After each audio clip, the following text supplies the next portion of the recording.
somebody new for the, who is here who has not attended a Toastmasters chapter meeting? Alright, Dan, thank you very much for coming today. Thanks. And let me try to explain to you what a word of the day is. We learn by doing. And in Toastmasters, we learn new words by using them in our speeches. So each time somebody comes and presents their speeches, they would be using the word of the day, or they will be encouraged to use the word of the day, so that they will be able to work that word into their vocabulary. Now today's word is not really a word. Today's word is a usage. It's a beautiful, powerful, poignant use of the English language. It's called the rule of three or the power of three. Now what is the rule of three? The rule of three is really a powerful technique. And this we should strive to practice, master, and apply to all our speeches. And this was brought home very effectively in the last language evaluation done by our area governor, Kantimati.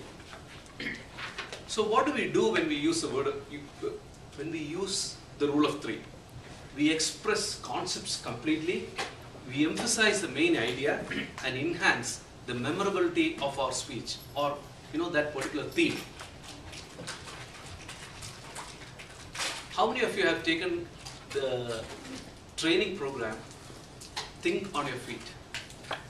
Alright. So how many of you remember the main point of Think on Your Feet? Can you say that, Dan? Chunking and threes.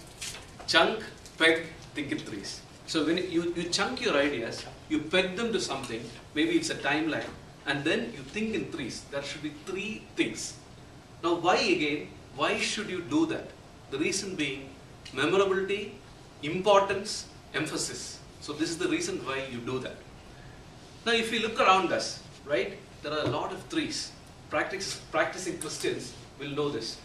Father, Son, Holy Spirit. Practicing Hindus will know this. Brahma, Vishnu, Maheshwaran. The creator, the preserver, the destroyer.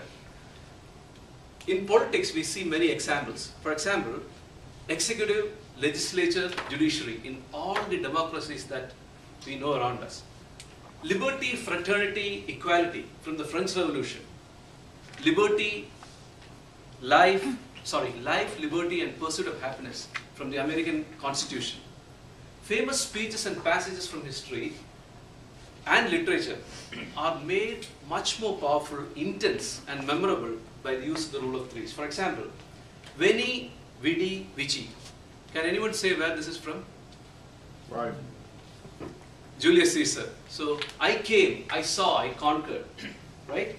Friends, Romans, countrymen.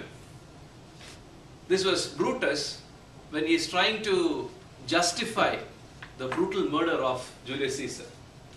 We cannot dedicate, we cannot consecrate, we cannot halo this ground, Abraham Lincoln. The government of the people, by the people, for the people. Again, Abraham Lincoln.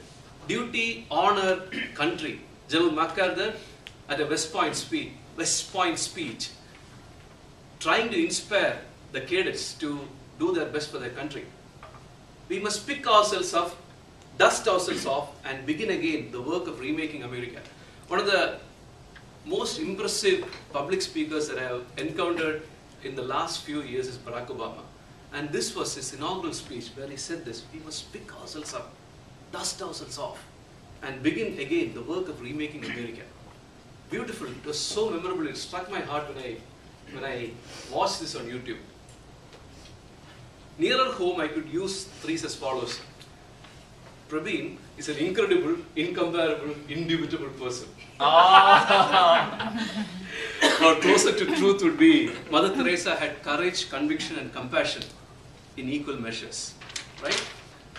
Now Roy Peter Clark had this to say: use 1 for power, 2 for comparison, and 3 for completeness, wholeness and roundness. So I would encourage you to use the rule of 3 each time you come and present your speech. Thank you very much, Mr. Stossman.